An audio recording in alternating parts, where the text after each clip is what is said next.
My name is Gerald Monroe. I turned 79 last October, and for the past 6 years, my world has been shrinking at an uncomfortable pace. Oh, I used to teach woodworking at the local vocational school in Muncie, Indiana, a job I held for nearly 4 decades. But these days, the smell of cedar and varnish has been replaced by the antiseptic sterility of pill bottles and the hum of the old refrigerator in my kitchen. My days begin with pain and end with silence. I wake up slowly, not because I'm lazy or indulgent, but because it takes time for my bones to cooperate. I sit on the edge of the bed, my feet on the cold wooden floor, and I breathe in the stillness of a house that once echoed with laughter and conversations, and the steady scratch of my wife's pen as she worked on her crossword puzzles. Ellie, my late wife, passed away nearly a decade ago after a long, harrowing battle with ovarian cancer. Her absence is not just felt. It's sculpted into the very walls of this house, etched into the chipped china she loved, still stacked neatly in the cupboard, though no one's touched it in years. When Ellie died, I didn't cry at the funeral. Not because I wasn't heartbroken, God knows I was, but because I didn't know how. Grief changed shape over the years, from something sharp and searing to something heavy and constant, like carrying a bag of wet sand everywhere you go. After she was gone, I had one companion left in this house, and that was Barney, a wheezing old golden retriever Ellie had brought home as a surprise on our 45th anniversary. "So you won't be alone when I go first," she'd said with that crooked grin of hers.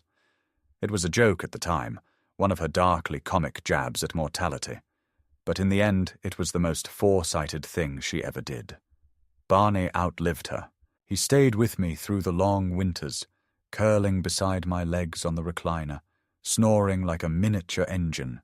He never minded my rants at the television, my tendency to repeat myself, or the silence that sometimes stretched for days when no one else called. He was the only living thing in this house that remembered the same past I did. My son Mitchell visits once every few months, sometimes with his wife Tammy, more often without. They live just an hour away in Noblesville, but you'd think it was across the country the way he talks about traffic and commitments and how busy life gets. Mitchell's a financial consultant. Very polished, very sharp, very much his mother's. Ambition and my temperament, a dangerous combination. We used to be close, or maybe I just thought we were when he was a boy, before time and money turned him into someone who treated affection like a ledger entry. Every time he visits, it's the same routine. A few tight smiles, some polite questions about my health, and then his gaze flicks around the house like he's assessing the market value of every object he sees. He calls it concern. I call it preparation. Tammy, his wife, has never liked me. That's no secret. She thinks I'm gruff and old-fashioned, which is true, but I'm not cruel. She once told Mitchell, within my earshot, that I romanticize the past to cover for how little I actually did as a father. That cut deeper than I let on. I may not have been perfect, but I built this house with my own hands, paid every bill, stayed faithful to my wife until the day she died, and never raised a hand to my son, not once. I gave him everything I knew how to give. But to Tammy, that was never enough. She thinks money is love, and since I never showered Mitchell with cash, I must have failed him emotionally. The last time they visited, I overheard them talking in the kitchen. She said, "If something happens to him, we'll have to deal with the house and that damn dog. You know he's not putting things in order." Mitchell just muttered something about looking into power of attorney. They stopped talking when they saw me. I didn't ask them to continue. It's strange how a man can feel himself becoming obsolete in his own life. The world no longer needs my skills, my stories, or my advice. Even the tools in my shed are rusting from lack of use. I used to repair things for the whole neighborhood, screen doors, broken chairs, shelves. Now the neighbors are younger. the kind who prefer Amazon over asking a retired old man to fix a hinge. My hands, once so steady, now tremble when I butter toast. I try not to think about how many people I used to matter to, and how few even remember I exist. But Barney always remembers. Every morning he shuffles to the foot of my bed and whines until I sit up. He waits patiently while I get dressed, trailing after me like a shadow, his joints just as creaky as mine. He knows when I'm having a bad day. On those days, he rests his chin on my knee and looks up at me with those tired brown eyes as if to say, "I know, old man. I know." And I believe he does. We've mourned together, aged together, and carried the weight of Ellie's absence together. I sometimes wonder what will happen when he goes. I know that day is coming. He's 15 now, mostly deaf, half blind and slow. His back legs give out sometimes, and I have to lift him into the car when we go to the vet. But he still wags his tail.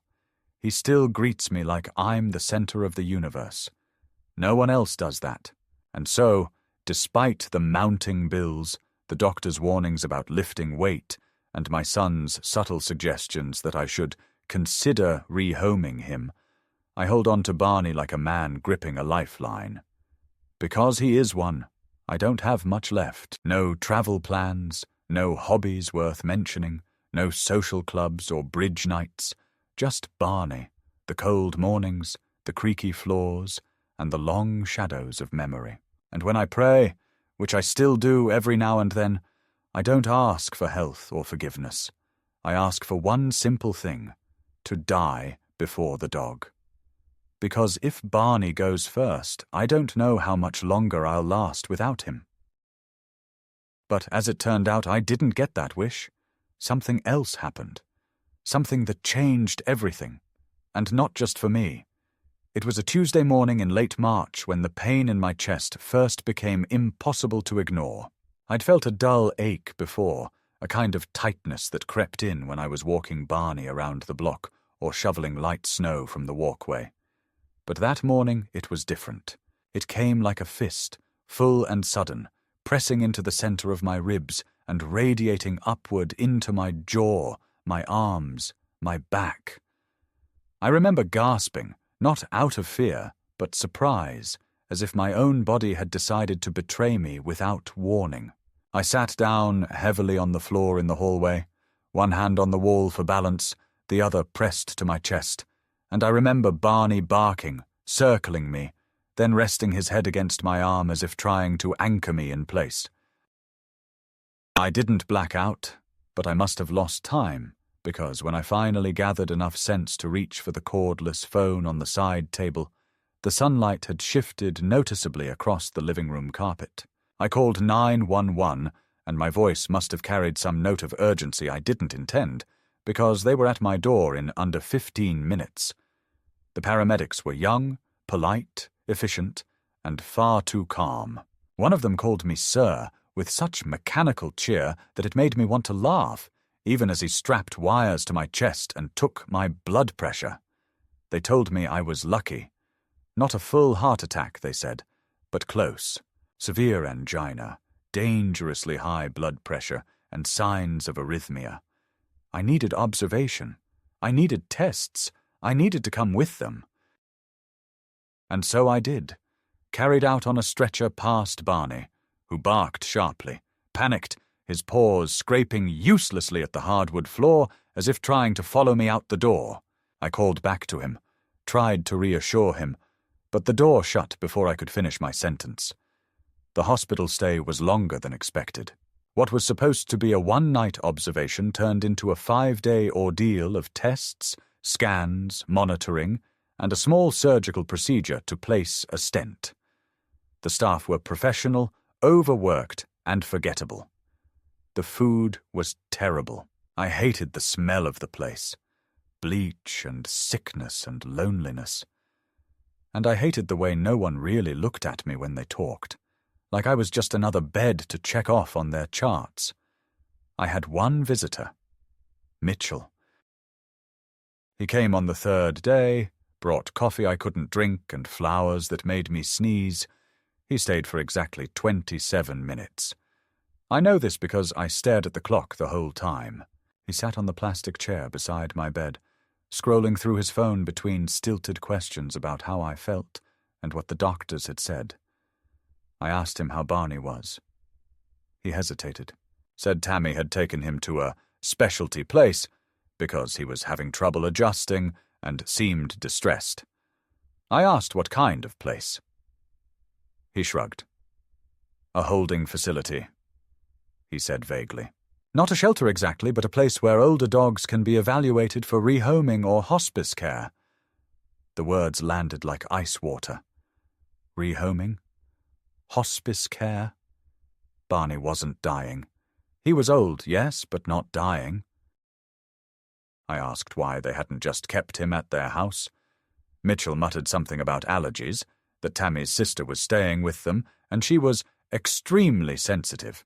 And besides, their HOA didn't allow dogs over 40 pounds.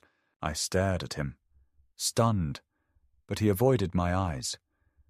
He said they'd done the best thing for everyone involved. I didn't respond.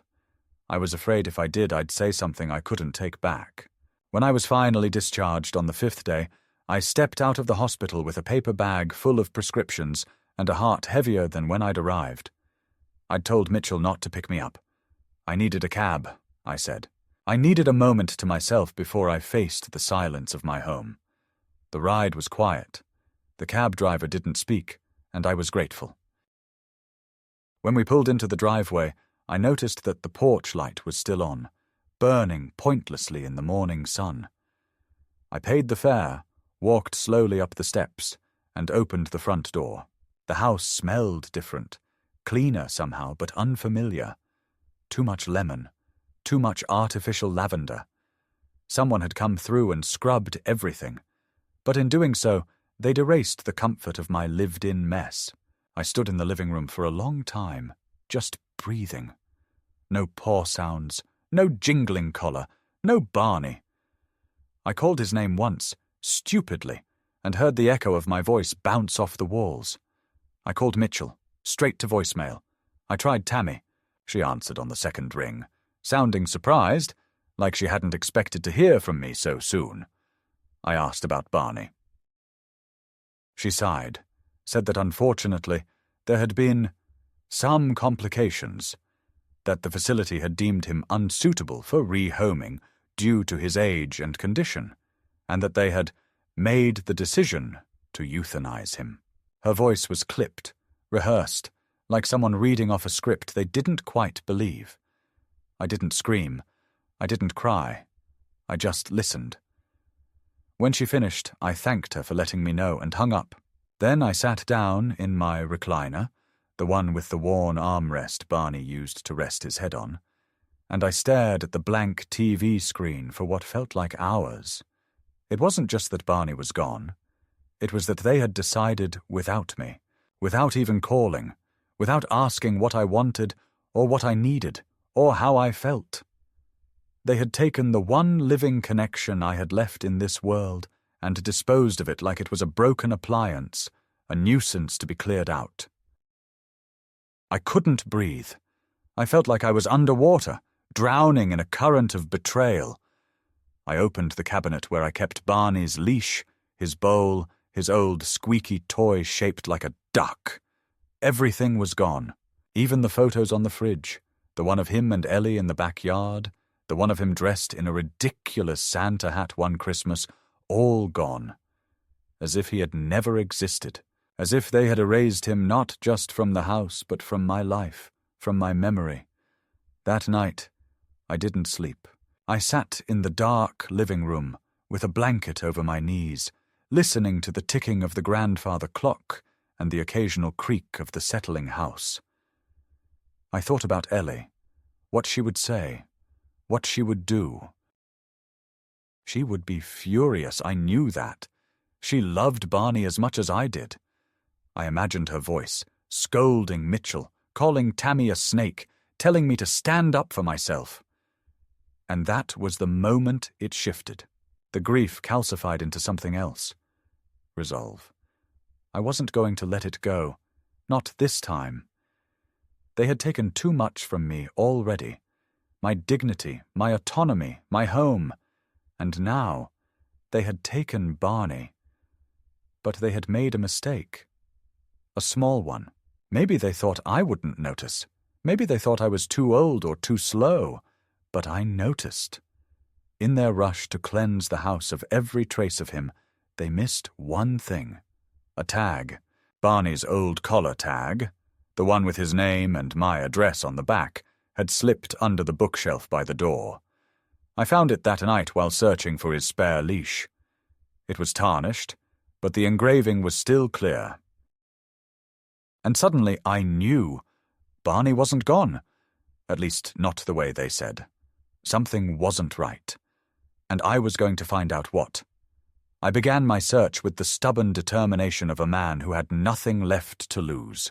It started with a call to the number on the back of Barney's tag, the local vet clinic where we had always taken him since Ellie brought him home. I asked if they had any record of him being euthanized recently. The woman on the phone, whose voice trembled with a mix of politeness and mild discomfort, asked for Barney's full name and my contact information. There was a pause. Then she returned and said that there had been no recent euthanasia records under his name. In fact, the last time they saw Barney was for a checkup nearly a year ago, and they had marked him as elderly but stable. When I asked if any facility might have taken him in after I was hospitalized, she said that while they occasionally coordinated with local shelters or senior dog sanctuaries, they always required the owner's consent. Her tone changed slightly, taking on the kind of professional edge that suggested something wasn't sitting right with her either. She suggested I call the county shelter. I did, and the pattern repeated. They had no dog matching Barney's description in their records for intake, transfer, or euthanasia in the past month. They even cross-checked neighboring counties and rescues. Nothing. Barney hadn't gone through any official channels. That, in itself, was the first true confirmation that something was terribly wrong. The more I pulled at the thread, the more things unraveled. I called Mitchell again, this time leaving a long voicemail, calm but direct, asking him to clarify exactly what had happened, where he had taken Barney, and when. No response.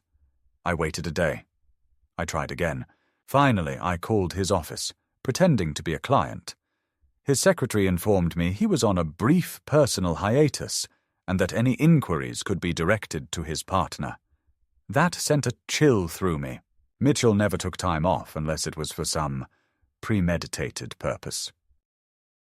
I began to suspect that this entire sequence, from my hospital admission to Barney's disappearance, was not just a case of inconvenience or incompetence, but something far more intentional. The pieces fell together too neatly. The thorough cleaning of my house, the removal of every physical trace of my dog, the refusal to take my calls, and the vague responses when they did speak to me. These weren't coincidences. They were cover-ups. Then came the discovery that confirmed my deepest fears. I was sorting through a drawer in my bedroom that I hadn't touched in months, looking for an old folder with Barney's adoption papers. Instead, I found something I didn't expect. A manila envelope addressed to me, unopened, postmarked 4 days prior to my hospitalization. Inside was a letter from a local real estate agency. It thanked me for our recent conversation and enclosed a preliminary assessment of my home's market value along with a sample listing agreement. My name was typed in the header, but I hadn't contacted any realtor. My heart pounded. I flipped through the pages, and there it was. Mitchell's name and signature at the bottom of the inquiry request form, dated 2 days before I collapsed in the hallway. He had contacted a realtor behind my back. He was planning to sell the house.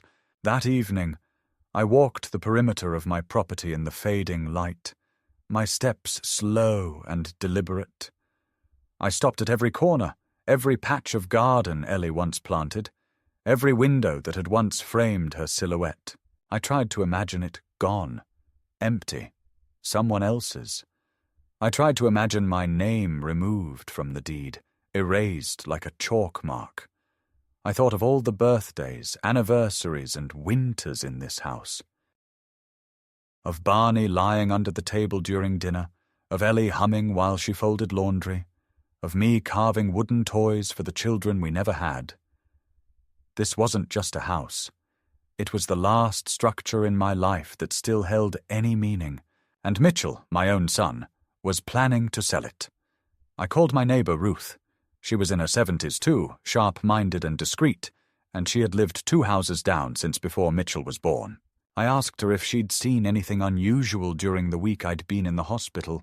She hesitated at first, but eventually admitted she had seen Mitchell and Tammy coming and going multiple times, once with a man she didn't recognize who was carrying what looked like a large camera bag. Like a photographer or maybe a surveyor, she said. They had been inside for several hours one afternoon, and afterward Mitchell was carrying boxes out to the car. Not furniture, she said. Paperwork, binders. She remembered the labels. Documents, estate, and one labeled Dad Medical. My chest tightened. They were organizing, preparing. And they didn't think I'd notice. I went to the courthouse the next morning to request a copy of my property title. I wanted to confirm that nothing had changed. To my relief, the house was still in my name alone. But that was not reassurance. It was a warning. If Mitchell hadn't already transferred the deed, it meant he was likely preparing to obtain power of attorney or some other form of control. I remembered how, years ago when Ellie was diagnosed, we'd visited a lawyer to draft our wills. Mitchell had come with us. He knew all the procedures. He knew what papers looked like, what signatures were needed, what tricks could be played when someone was too tired or confused to read the fine print. I realized I hadn't updated anything since Ellie died. The will, the healthcare proxy, the financial directives, they were all vulnerable. And now Mitchell was circling like a shark. The next logical step was to check my accounts. I visited my local branch bank and asked the manager, a kind woman named Eleanor who had known me for years, if any changes had been made to my records. She looked puzzled and went into the back room to retrieve the files. When she returned, she informed me that there had been a recent inquiry into my joint account, the one Mitchell had access to since he was a teenager, long forgotten and rarely used. According to the logs, there had been a request to update the account holder's status due to a health event. I demanded to see the form. Sure enough, there was a scanned version of a document, unsigned but submitted online, listing me as currently incapacitated. The box for temporary conservatorship requested had been checked. No wonder they had taken Barney. No wonder they cleaned the house. They weren't just trying to help. They were staging a coup. I left the bank trembling, not from fear, but rage. I had devoted my life to building something for my family, and now they were carving it up before I was even gone. I thought of Tammy's sharp voice on the phone, the way she had so coldly informed me of Barney's death. I thought of Mitchell's tight-lipped discomfort in the hospital room, his refusal to meet my gaze. I thought of the silence that had followed every one of my calls since then. And I knew then that it wasn't just about the dog. It wasn't just about the house. It was about control, power, inheritance. They saw me as an obstacle to be managed, a declining figure to be quietly ushered into irrelevance while they rearranged the furniture and counted the dollars. That night, I did something I hadn't done in a long time. I opened the desk drawer where I kept all my legal files, blew the dust off Ellie's folder, and began reading. I stayed up until sunrise, combing through every document, every clause, every outdated signature. I wrote notes, I circled names, I listed dates. And somewhere in the quiet stretch between midnight and dawn, a thought occurred to me, simple but blinding in its clarity. If they wanted me gone, erased, then they must believe I couldn't fight back. That was their first mistake. Because I could, and I would. Starting with Barney. If he was still alive, and in my heart I believed he was, I would find him. And if he wasn't, I would find the proof of their lie and make sure they were never trusted again. I was not going to be silenced. Not by my son. Not by his wife. Not by anyone. The breakthrough came in the form of a mistake. A sloppy, almost careless oversight that revealed more than a dozen conversations could have. On a rainy Thursday morning, I was going through the recycling bin outside my house, searching for a document I might have accidentally tossed in during one of my sleepless cleaning fits. It was there, soaked but still legible, half buried under a pizza flyer and a week-old newspaper, a crumpled veterinary receipt with Tammy's name printed at the top, dated just 2 days after I was admitted to the hospital. The receipt listed a canine wellness check for a senior dog named Barney M. The vet's name wasn't one I recognized. It was a private clinic across town, one I'd never been to, and definitely not where we'd taken Barney in the past. What stood out most wasn't the checkup. It was the last item on the bill. Behavioral evaluation. Transfer candidate. My heart pounded as I held the paper in my hands, the rain soaking through the thin fabric of my jacket, making the ink smudge slightly. This wasn't a euthanasia notice. This was something else entirely. I immediately called the clinic. I didn't pretend. I told the truth. My name, my relationship to the dog, my suspicions. The receptionist hesitated, but eventually transferred me to a vet technician who'd apparently been there during Barney's visit. She was cautious, professional, but something in her tone softened when I explained that I believed my son and daughter-in-law had taken Barney without my consent. She admitted, in a hushed voice, that Barney had indeed been brought in by a couple claiming to be his legal caretakers. The woman was insistent, she said. She filled out paperwork saying you'd had a stroke, that you were no longer capable of providing care, and that the dog had no one else. I asked what had happened next. The tech paused, then said, "Normally we'd take that at face value, but something didn't feel right. The dog was attached, kept looking at the door like he was waiting for someone, whined constantly. The husband seemed cold. The woman, well," she cried, but it didn't seem genuine. "We didn't euthanize him. He was transferred to a sanctuary partner for evaluation." My throat tightened. "Is he still there?" I asked. "Can you tell me where?" She hesitated again. "That's not something I'm supposed to—" I cut in, desperate. "Please, that dog is my life. He's all I have. I don't care if I have to walk 10 miles or sign 100 forms. Just tell me where to start." There was silence. Then she whispered an address. "They don't usually allow drop-ins, but if you explain, maybe they'll let you see him." It took me an hour to get there by cab. The sanctuary was nestled in the outskirts, surrounded by open fields and heavy fences. A cheerful sign out front read, "Whisper Oak, Senior Canine Care and Placement." I felt absurdly hopeful for the first time in weeks, as if the air itself had shifted. At the front office, I was greeted by a middle-aged woman named Marie, who looked me over with suspicion. I told her everything, my hospitalization, my son, the forged consent, the disappearance of my dog. Her expression darkened. She stepped into a back room for a long time and returned with a clipboard. "We have a retriever named Barney, yes," she said. "He came to us under questionable pretenses. We'd been waiting on some documentation before making any permanent decisions." My breath caught. "Can I see him?" I asked. Marie eyed me for a long time, then nodded.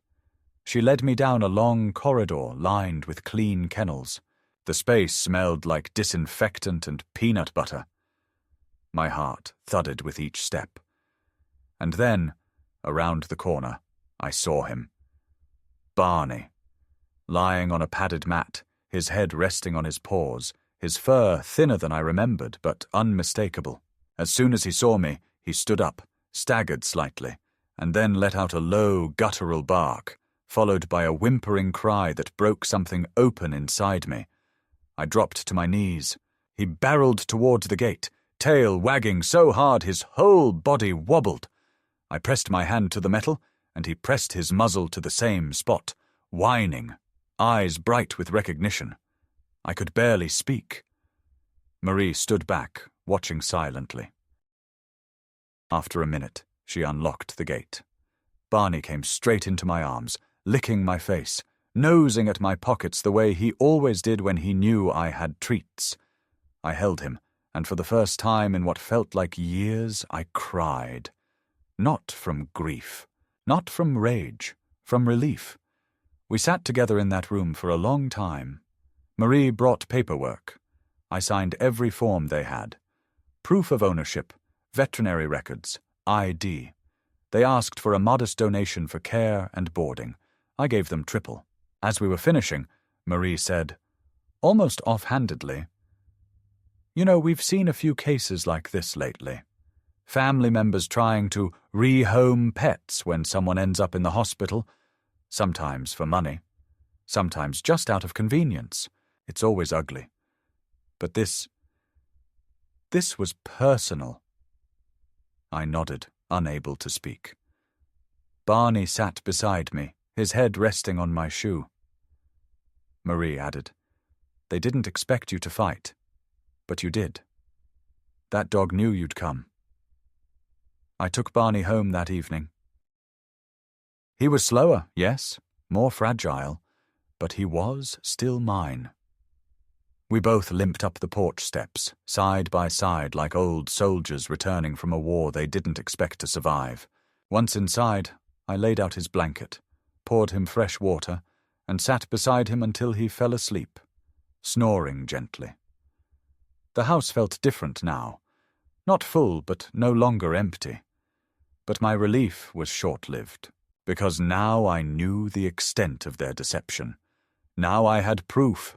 They had lied, forged, manipulated. And it wasn't just about Barney anymore. They'd tried to take everything. My home, my freedom, my dignity. And they would try again, unless I stopped them, which meant the next step wasn't forgiveness. It was justice, and I was ready.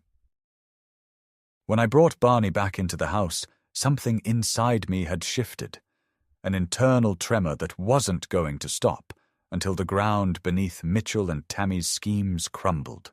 The moment the door closed behind us, and Barney lay down with a sigh on his old blanket by the fireplace, I knew with a clarity sharper than grief that this was only the beginning. They hadn't just underestimated me. They had counted on my silence, on my weakness, on age turning me into a passive shadow of a man they could maneuver at will. But they had miscalculated something crucial. They had taken the one thing that tethered me to peace, to memory, to my wife's voice in my head telling me to keep going. They had tried to make me disappear. Now it was my turn to make sure I would be seen. I began by visiting the attorney who had helped Ellie and me draft our will decades ago. His name was Charles Milton, a serious man in his 70s with hands that trembled slightly as he paged through old files, but whose mind was razor-sharp. When I explained everything, my hospitalization, the unauthorized decisions about Barney, the attempted real estate contacts, and most damning of all, the forged documents suggesting I was mentally incapacitated, Charles's face hardened. "They're building a case," he said bluntly. "They want to establish a pattern of incompetence, of vulnerability. It's a slow erosion of your credibility. If you hadn't intervened, you would have come home to find the house sold, your bank account restructured, and perhaps even a legal motion filed to put you under guardianship. Conservatorship, most likely." He opened a drawer and pulled out a folder, then looked at me squarely. "But you're not late. You're just in time." With Charles's help, I filed a cease and desist order with the local real estate board, prohibiting any listing or inquiry involving my property without direct and notarized consent. I had my medical records compiled and notarized, clear evidence that I had suffered no stroke, no neurological event, no loss of faculties. I visited my physician, who gladly provided an affidavit stating my full cognitive capacity, mental clarity, and autonomy. Then I moved on to the financial front. I requested transaction histories for all shared accounts that Mitchell had access to. The findings made my stomach turn. In the 2 weeks surrounding my hospital stay, he had initiated several online access requests, transferred funds from the joint account under medical necessity clauses, and attempted, unsuccessfully, thank God, to add his name as an account manager. On one of my primary savings accounts, I printed every page, every timestamp, every digital fingerprint. I didn't confront them, not yet. I wanted everything lined up, airtight, final. So I kept digging. Through Charles's office, I requested the title deed of my house, reviewed the mortgage status, and confirmed that my name was still the sole title holder. That was good, but temporary. If I died, the will would pass everything to Mitchell, as Ellie and I had written it in better years when the idea of betrayal from our only child seemed impossible. That had to change. I rewrote the will with new beneficiaries, charitable organizations, a veterans fund, and a local dog rescue network. I left Mitchell $1, legally sufficient to avoid contestation but crystal clear in meaning. And I added a provision. If any attempt to declare me incapacitated was made under false pretense, all parties involved would be explicitly disinherited. It was a grim process, but necessary. The more steps I took, the more the truth unspooled. I called the vet tech from Whisper Oak again, asking if she had any documentation from the day Barney was surrendered. She emailed me a scanned intake form, and there, in Tammy's neat cursive, was the phrase that made my hands shake. Owner permanently incapacitated, unable to manage household or pet care. There it was, in black and white. The lie. A lie she had confidently committed to paper, assuming I'd never see it. I printed it, highlighted it, added it to the file now growing thick with exhibits. It wasn't just the past I was protecting anymore. It was the future, because if they had done this once, they'd try again. Mitchell had shown his hand. This wasn't about worry or compassion. It was about positioning himself to take everything while I was still breathing. I began to notice other details I had missed, subtle but damning. My mailbox had been tampered with. I started receiving redirected bills, all addressed care of Mitchell Hollis. I visited the post office. The clerk confirmed that someone had submitted a temporary forwarding request. Forged. I demanded the form. I had to wait a week, but when it arrived, I saw it was signed with my name, in an imitation so poor it was almost laughable. Mitchell wasn't even trying to hide it well, because he didn't think he needed to.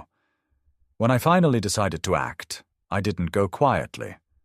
I made appointments at the police department, the county clerk's office, and the local elder abuse commission.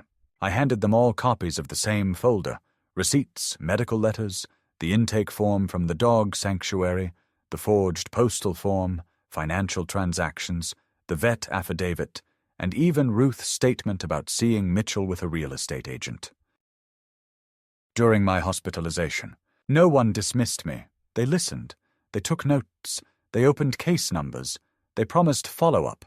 And then I called Mitchell. He picked up on the third ring, sounding rushed, like I was just another obligation on a list he'd been meaning to check off. I told him we needed to meet. There's been a misunderstanding, I said evenly. I'd like to clear it up in person.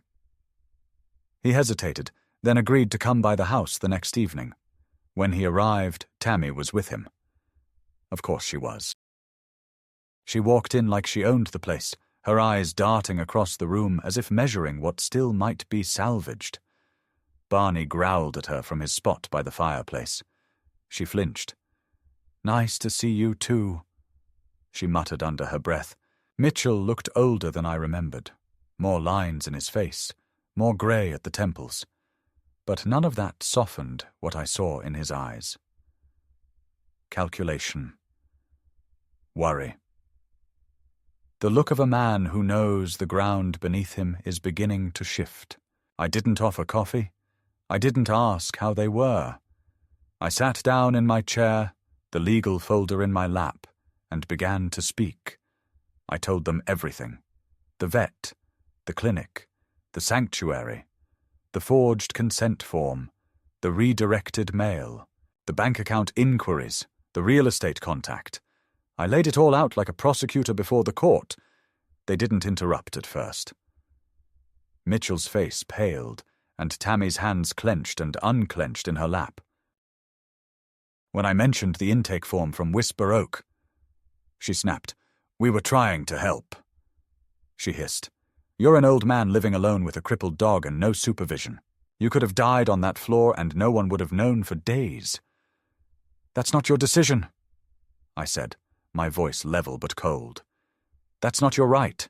And I'm not incapable. I'm not forgetful. I'm not helpless. I survived a health scare and came home to find my life had been looted while I was lying in a hospital bed."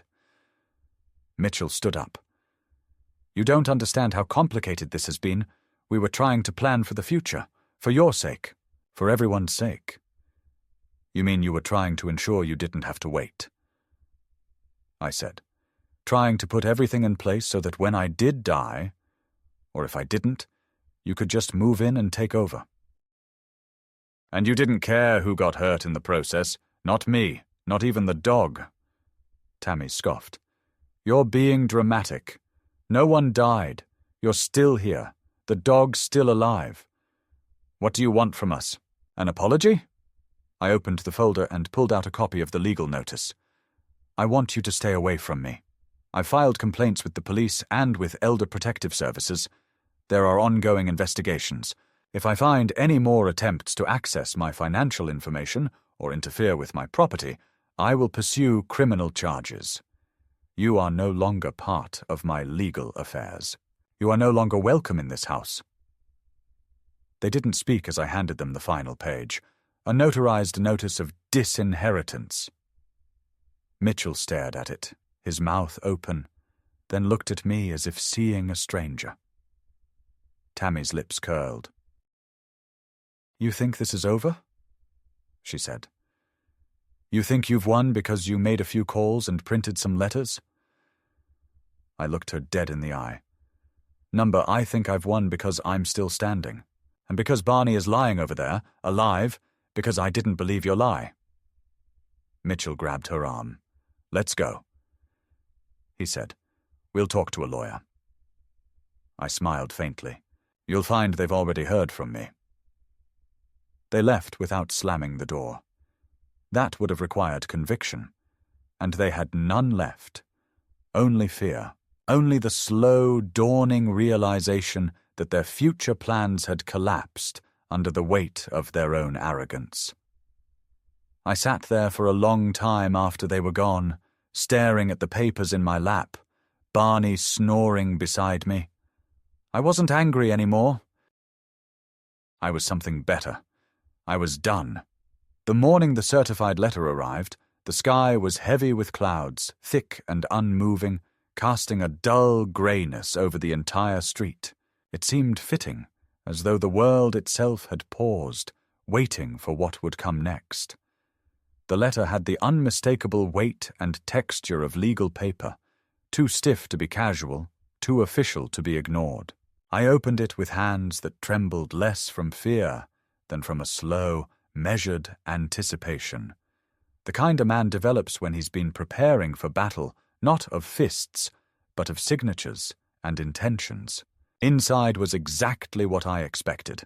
A formal petition from Mitchell's attorney, requesting an emergency hearing to determine my mental competency. According to the document, Mitchell and Tammy were gravely concerned for Gerald Monroe's ability to care for himself, manage his finances responsibly, and make sound decisions in his current state. Attached were fabricated accounts from family, friends, and a falsified doctor's note referencing early-onset memory impairment, a note dated conveniently during the days I was sedated in the hospital.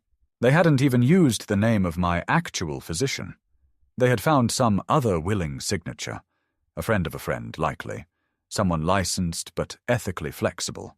For a moment, I simply stood in the kitchen, the letter resting open on the counter like an open wound.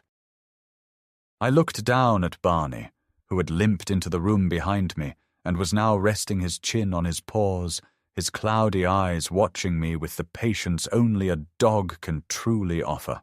"They're still coming," I said to him, my voice quieter than I intended. They didn't stop. But I had known they wouldn't. Mitchell had always been methodical, deliberate. The first attempt had failed. Barney had survived, I had come home, the lies had been exposed, but he had taken that as a setback, not a defeat. He wasn't just after my house or my money. This was about narrative. He wanted control of the story, wanted the world to believe that his father was a confused old man clinging to a world that no longer existed, and he, the dutiful son, was simply trying to prevent a tragedy. It wasn't theft, it was management, and in his mind it made him noble. I called Charles Milton immediately, scanned and sent the documents to him before the coffee even finished brewing. He called me back 20 minutes later, voice clipped with professional fury. "This is deeply unethical," he said. "They're using weaponized concern, but we're ready." And we were. Within 48 hours, Charles had assembled 3 sworn statements from my physician, a neurologist, and a psychologist, all professionals with impeccable reputations, attesting to my full cognitive faculties and mental independence. He also gathered sworn statements from my banker, from Ruth, and from Marie at the sanctuary, each of whom recounted the events from their angle with calm clarity, dismantling every one of Mitchell's claims. The hearing was scheduled for the following week. It took place in a beige windowless courtroom that smelled faintly of paper and stale coffee. I wore my best suit, the same one I had worn to Ellie's funeral, not because I wanted to make a show, but because I knew Mitchell would expect to see someone disheveled and weak. Instead, I stood tall, my posture straight despite the pain in my joints, my eyes clear, and my voice firm. Mitchell sat across the aisle, wearing a tailored jacket and a look of concern so rehearsed it could have earned him a stage credit. Tammy was beside him, dressed modestly, her expression locked into sympathetic daughter-in-law mode. But her eyes betrayed her, cold, nervous, scanning the room for any sign that the story might be slipping out of her grasp. When the judge entered, we stood. When the judge spoke, we listened. And when it was my turn, I did not falter. I told the truth, not just facts, but the emotional truth of what had happened. I spoke of Ellie, of Barney, of the home I had built with my hands, of the betrayal that unfolded not in one grand gesture, but in small, accumulating lies. I handed over the file Charles and I had compiled. The forged forwarding form, the real estate inquiry, the intake forms, the bank access logs, the statements. I watched as the judge flipped through them slowly, eyes narrowing.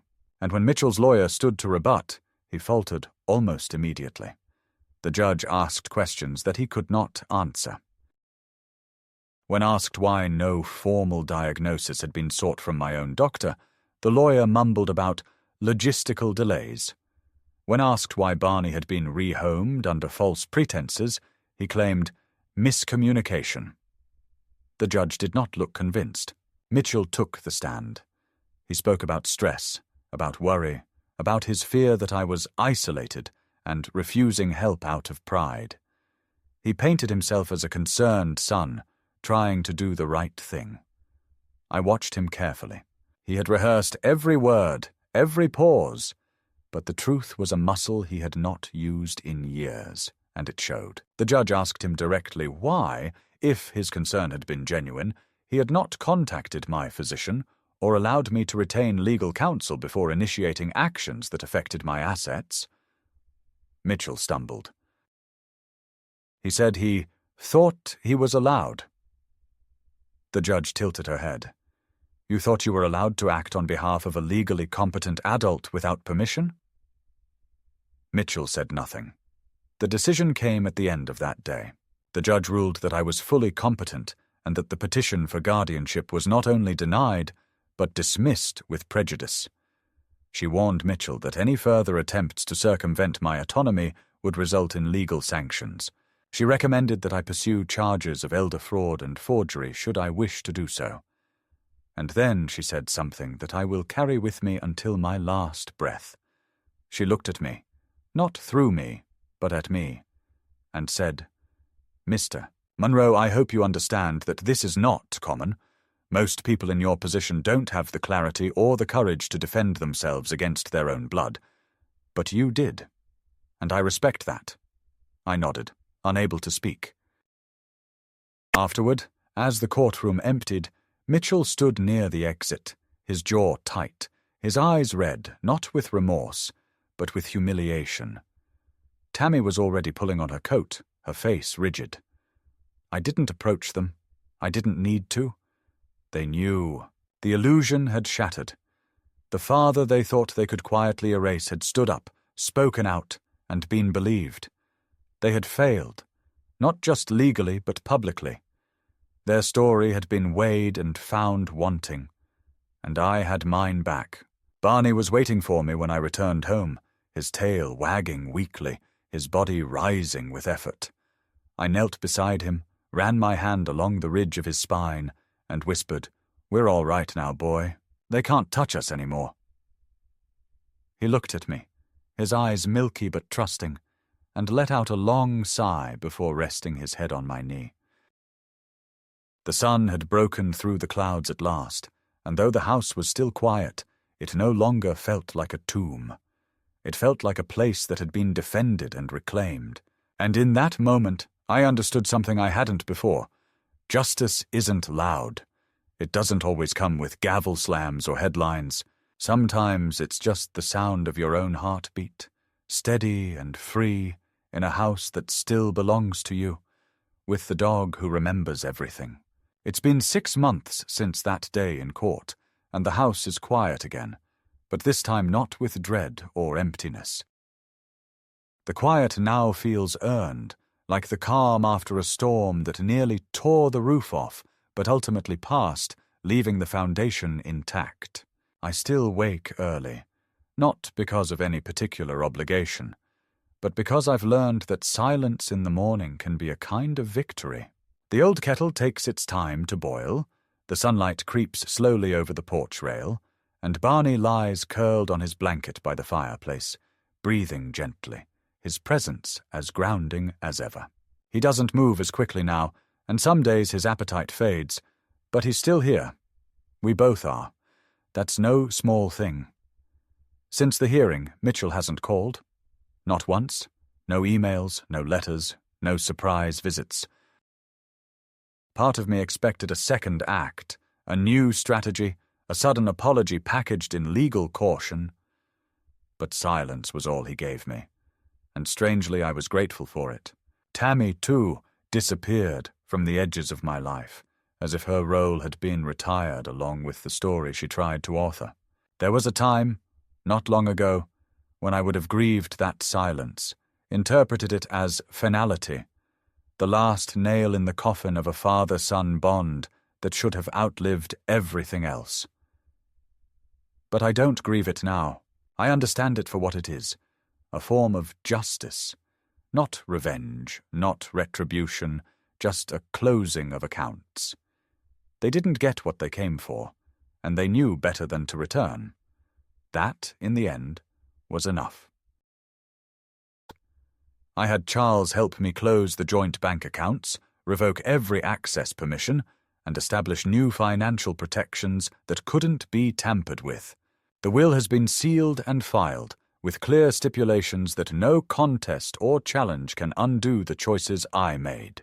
I donated the bulk of my savings to the organizations Ellie and I once talked about, supporting when we were younger and foolish enough to think retirement would be a long, lazy chapter. I established a trust in Barney's name, not because he needs it, but because it felt right. A gesture, a recognition that he had, without knowing it, saved my life more than once.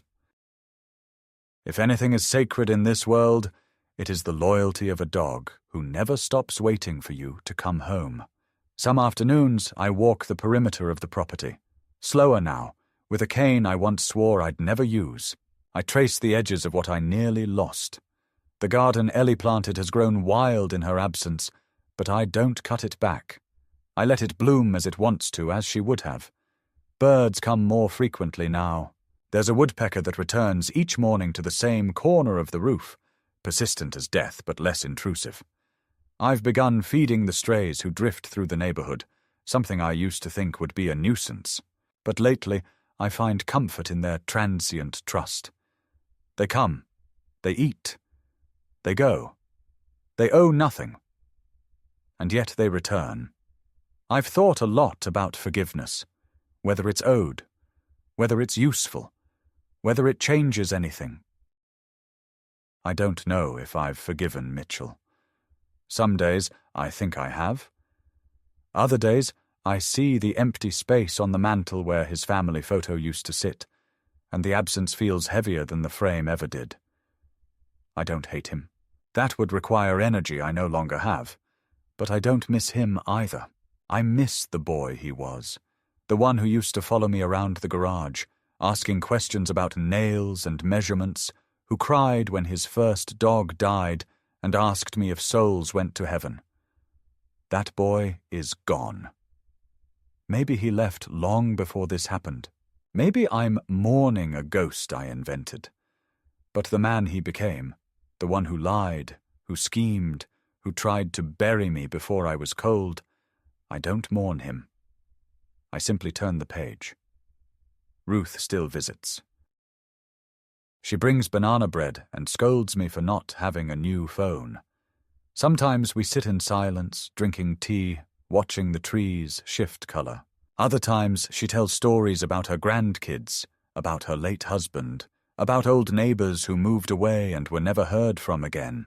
Her presence reminds me that not everyone forgets, that not everyone discards the old when it becomes inconvenient, that some of us, even now, still believe in loyalty without conditions.